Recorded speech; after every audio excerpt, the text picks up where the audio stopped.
Hello my dear students, आज हम start करेंगे डायरेक्ट प्रपोर्शन और इनवर्स प्रपोर्शन की प्रैक्टिस सेट 38 स्टैंडर्ड 7th। हमने ऑलरेडी प्रैक्टिस सेट 37 सॉल्व किया है और उसमें डायरेक्ट प्रपोर्शन के बारे में अंडरस्टैंड किया है। अब हम इनवर्स प्रपोर्शन पे फोकस करेंगे। डायरेक्ट प्रपोर्शन में हमने क्या सीखा था? जब एक क्वांटिटी इंक्रीज होती है तो दूसरी क्वांटिटी भी इंक्रीज होती है। इनवर्स प्रपोर्शन में क्या है? Let's understand. सपोज मेरे पास एक 10 चॉकलेट्स है और 10 लोग हैं। Number of people in the room is 10। तो मैं नंबर ऑफ चॉकलेट्स कितने दे सकती हूँ उनको? एक ही दे सकती हूँ, क्योंकि मेरे पास 10 ही चॉकलेट है तो मैं हर एक को एक चॉकलेट दे सकती हूँ। सो सपोज मैंने यहाँ पे क्वांटिटी कम कर दी, नंबर ऑफ पीपल कम कर दी। सपोज मेरे पास सिर्फ 5 ही लोग हैं तो मैं हर एक को 2 चॉकलेट दे सकती हूँ, मतलब नंबर ऑफ चॉकलेट्स इंक्रीज हो गए। ठीक है। जब एक क्वांटिटी कम हो रही है दूसरी क्वांटिटी बढ़ रही है। अगर मैं कहूँ कि मैंने सिर्फ एक लोग को चॉकलेट देना है, सिर्फ एक इंसान को मुझे चॉकलेट देना है, तो मैं पूरी की पूरी 10 चॉकलेट वो एक इंसान को दे सकती हूँ। सो जब एक क्वांटिटी इंक्रीज हो रही है तो दूसरी क्वांटिटी डिक्रीज हो रही है। इसको कहते हैं इनवर्स प्रपोर्शन। अब हम हमारा पहला सम देखते हैं। पहला सम कहता है 5 workers take 12 days to weed a field. एक फील्ड को साफ करने के लिए, उस पर काम करने के लिए 5 वर्कर्स को 12 दिन लग रहे हैं। तो 6 वर्कर्स को कितना टाइम लगेगा और 15 वर्कर्स को कितना लगेगा? यहाँ पे 2 सम कंबाइंड है, उसका टेंशन मतलब आप पहले खाली फर्स्ट पार्ट पे ध्यान देते हैं हम लोग। तो 5 वर्कर्स 12 दिन में काम करेंगे, हमने वर्कर बढ़ा दिया तो काम जल्दी हो जाएगा, बराबर। तो एक क्वांटिटी बढ़ेगी तो नंबर ऑफ डेज कम हो जाएंगे। तो ये एक इनवर्स प्रपोर्शन है। पहले हम लिखते हैं कि हमें पता नहीं है कि कितने डेज लगेंगे 6 वर्कर्स को और कितने डेज लगेंगे 15 वर्कर्स को। So we will write let the number of days required by 6 workers be X and 15 workers be Y। ठीक है, हमने x और y दो ले लिया है क्योंकि यहाँ पे 2 सम की तरह कंबाइन करके हमें दिया गया है। हमने पहले जब सम किया था प्रैक्टिस सेट 37 में, वहां भी हमने ऐसे ही स्टेप्स फॉलो किए थे, सेम स्टेप्स फॉलो करेंगे। सेकेंड स्टेप हमने वहां क्या लिखा था? It is direct proportion. लेकिन यहाँ हमारे सिचुएशन में ये इनवर्स प्रपोर्शन में, तो हम क्या लिखेंगे? It is inverse proportion. हमने मेंशन कर दिया है। अब 2 क्वांटिटीज क्या है यहाँ पे? नंबर ऑफ वर्कर्स और डेज। 5 वर्कर्स को कितना टाइम लगा? 12 दिन।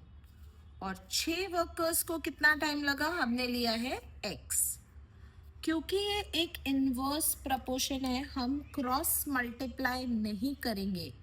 इन फैक्ट हम स्ट्रेट मल्टीप्लाई करेंगे। क्या करेंगे? स्ट्रेट मल्टीप्लाई करेंगे। सो ये क्या हो जाएगा? 5 into 12 is equal to 6 into x. X को हम यहीं रख देंगे, 6 को वहां भेज देंगे। 5 इंटू 12 अपॉन 6। कैंसिलेशन कर सकते हैं। 6 1 जा 6, 2 जा। क्या मिला हमें? x is equal to 5 into 2, जिसका मतलब है x इज इक्वल टू 10। हमें x की वैल्यू 10 मिल गई है। अभी हमें यही सम एक और बार रिपीट करना है 15 वर्कर्स के लिए। सो हम लिखेंगे फिर से वर्कर्स और डेज। जब हम ये फर्स्ट वाला एज इट इज लेंगे, 5 वर्कर्स को 12 डेज था, 15 वर्कर्स को y डेज, क्योंकि हमने 15 के लिए y लिया था। ठीक है, क्योंकि ये एक इनवर्स प्रपोर्शन का एग्जाम्पल है तो हम स्ट्रेट मल्टीप्लिकेशन करेंगे। ये एक ट्रिक है, हम डायरेक्टली ऐसे ही लिखेंगे। मैं अब सम उस तरफ कंटिन्यू करती हूँ। Continuing the sum, 5 into 12 is equal to 15 into y। y को यहीं रखेंगे और 15 नीचे आ जाएगा। 5 into 12 upon 15। We can do the cancellations now. 5 ones are 5, 3s are 3, 1s are 3, 4s are। So हमें y की वैल्यू क्या मिलती है? 4। y की वैल्यू हमें मिल चुकी है और हमें x की भी वैल्यू यहाँ मिल चुकी है। सो हम, क्योंकि हमारा क्वेश्चन एक स्टेटमेंट फॉर्म में है तो हम हमारा आंसर भी एक स्टेटमेंट फॉर्म में ही लिखेंगे। क्या लिखेंगे? दैट 6 वर्कर्स विल टेक, कितना x डेज था ना, सो 10 days and 15 workers will take कितना दिन? 4, so that is 4 days। ये हमारा सम नंबर 1 इनवर्स प्रपोर्शन के साथ बहुत ही सिंपल है, सॉल्व किया है। Let's do the second sum. Sum number 2, Mohan Rao took 10 days to finish a book, reading 40 pages every day. How many pages must be read in a day to finish it in 8 days? इसका मतलब मोहन राव एक book पढ़ रहे हैं और 10 days में उनको अगर वो बुक खत्म करनी है तो वो हर रोज 40 पेजेस पढ़ रहे हैं। तो अगर उनको 8 डेज में ये बुक फिनिश करनी है तो कितने पेजेस? ऑब्वियसली उनको ज़्यादा पेजेस पढ़ने पड़ेंगे। अगर आप ज़्यादा पढ़ोगे तो जल्दी बुक ख़त्म कर सकते हो, बराबर। सो जब एक क्वांटिटी बढ़ रही है तो दूसरी क्वांटिटी ऑटोमेटिकली कम हो रही है। नंबर ऑफ पेजेस बढ़ेगा तो नंबर ऑफ डेज कम हो जाएंगे, ये इसलिए ये एक इनवर्स प्रपोर्शन है। सो हम यहाँ क्या लिखेंगे? पहले late the number of pages to be read to finish or complete the book in 8 days be x। So कितने पेजेस पढ़ना चाहिए? x पेजेस पढ़ना चाहिए फॉर 8 days। हमारा नेक्स्ट है, इट इज इनवर्स प्रपोर्शन।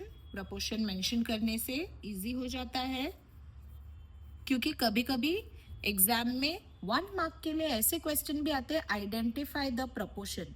तो हमेशा ही आइडेंटिफाई करते रहेंगे तो सम सॉल्व करना भी आसान हो जाता है और वो 1 मार्क क्वेश्चन भी इजी पड़ेगा हमें। सो क्या दो क्वांटिटी है यहाँ पे? Days and number of pages. हम नंबर ऑफ पेजेस लिख सकते हैं बट मैंने सिर्फ पेजेस लिखा है, वो भी चलेगा। ठीक है, डेज। तो 10 डेज में अगर बुक खत्म करना है तो उन्होंने कितना पढ़ा था? 40 पेजेस। ओके, एंड अब उन्हें 8 डेज में फिनिश करना है तो कितने पेजेस होंगे? x pages. क्या हम क्रॉस मल्टीप्लाई करेंगे? नहीं, क्रॉस मल्टीप्लिकेशन सिर्फ डायरेक्ट प्रोपोर्शन में होता है, इनवर्स प्रोपोर्शन है तो हम लोग स्ट्रेट मल्टीप्लिकेशन करेंगे, ठीक है। तो हम क्या लिखेंगे? 10 into 40 is equal to 8 into x. X will stay here and इधर क्या होगा? 10 इंटू 40 अपॉन 8। 8 1 जा 8 5 जा, करेक्ट। फिर x is equal to 10 into 5, so हमें x की वैल्यू क्या मिली है? 50। सो इसका मतलब मोहन राव को कितने पेज पढ़ने होंगे? Yes, 50 page. So we will write here 50 pages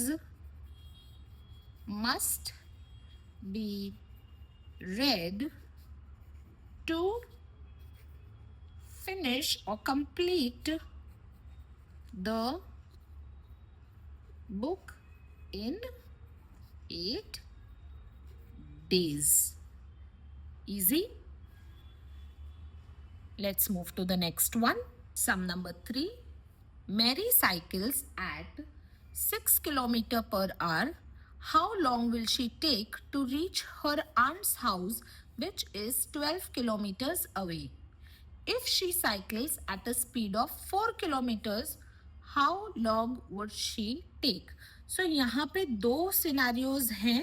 पहले उन्होंने कहा है 6 किलोमीटर्स पर आवर की स्पीड पे अगर वो साइकिल चलाती है तो वो अपनी आंटी के घर कभी पहुंचेगी, और अगर उसने अपनी स्पीड 4 किलोमीटर्स पर आवर की तब कभी पहुंचेगी।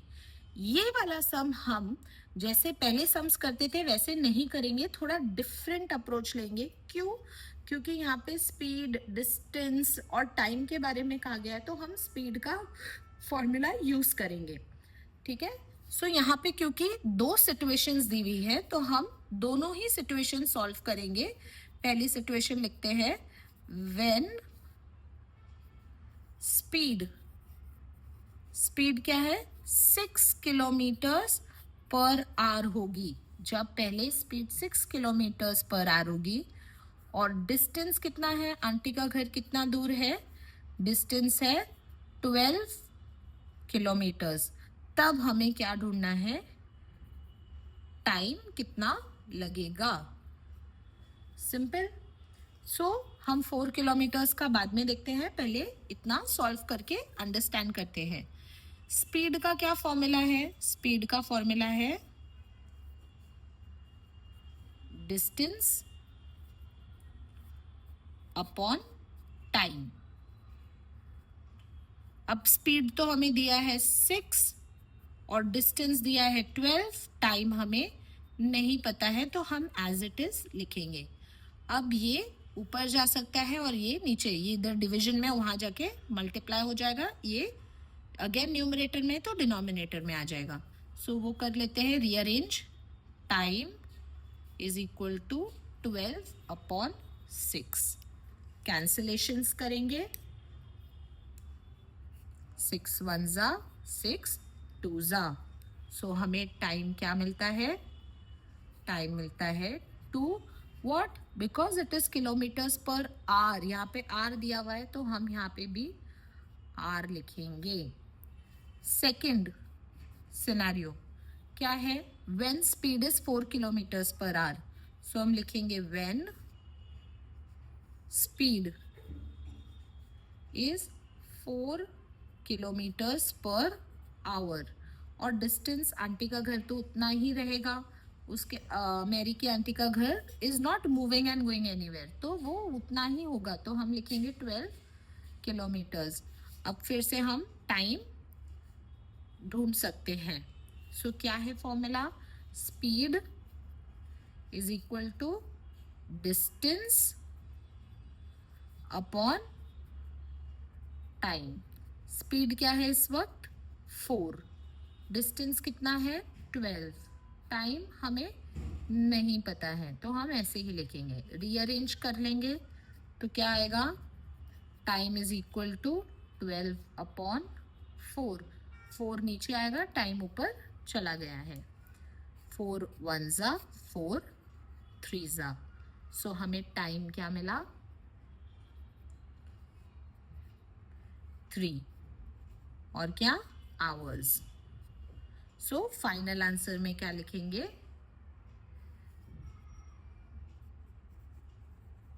Mary takes 2 hours at the speed of 6 kilometers per hour and 3 hours at the speed of 4 kilometers per hour। बहुत ही सिंपल सम है, एक सम में 2 सम दिया गया है, कोई भी टेंशन लेने की बात नहीं है। स्लोली सम को रीड करना है, अंडरस्टैंड करना है और डेटा लिख के सम को सॉल्व करना है। Let's continue with the last sum. The stock of grain in a government warehouse last 30 days for 4,000 people. How many days will it last for 6,000 people? So let's write कितना days last करेगा 6,000 लोगों के लिए हमें नहीं पता, सो हम लिखेंगे let the stock of grain lasts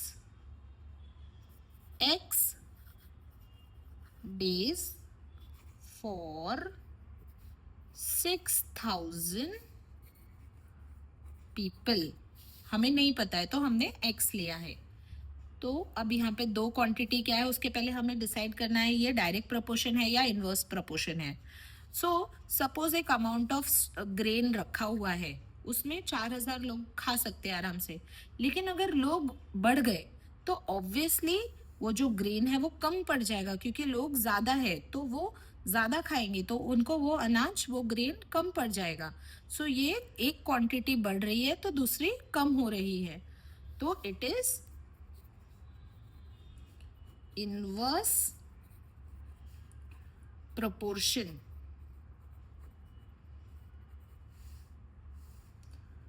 क्या 2 चीजें क्वांटिटी दी गई है हमें, डेज एंड पीपल।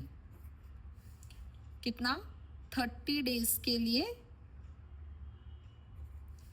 कितने लोग खा सकते हैं 4,000, that is 4,000 and x days जो हमें नहीं पता है कितने 6,000 पीपल। क्योंकि ये एक इनवर्स प्रोपोर्शन है तो हम क्रॉस मल्टीप्लाई नहीं करेंगे, इनफैक्ट हम डायरेक्ट मल्टीप्लाई करेंगे। सो ये क्या होगा 30 into 4,000 is equal to x into 6,000। x इधर ही रह जाएगा, 30 into 4,000 upon 6,000।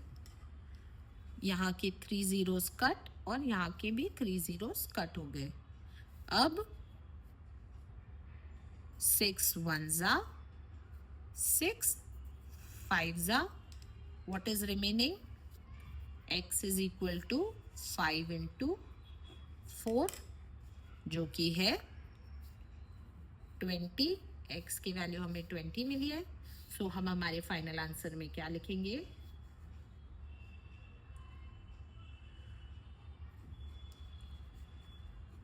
the stock of grain will last for 20 days for 6,000 people। Very simple inverse proportion के sums है। With this we end our practice set 38. I hope you found it simple and easy. Please practice as much as possible. Thank you.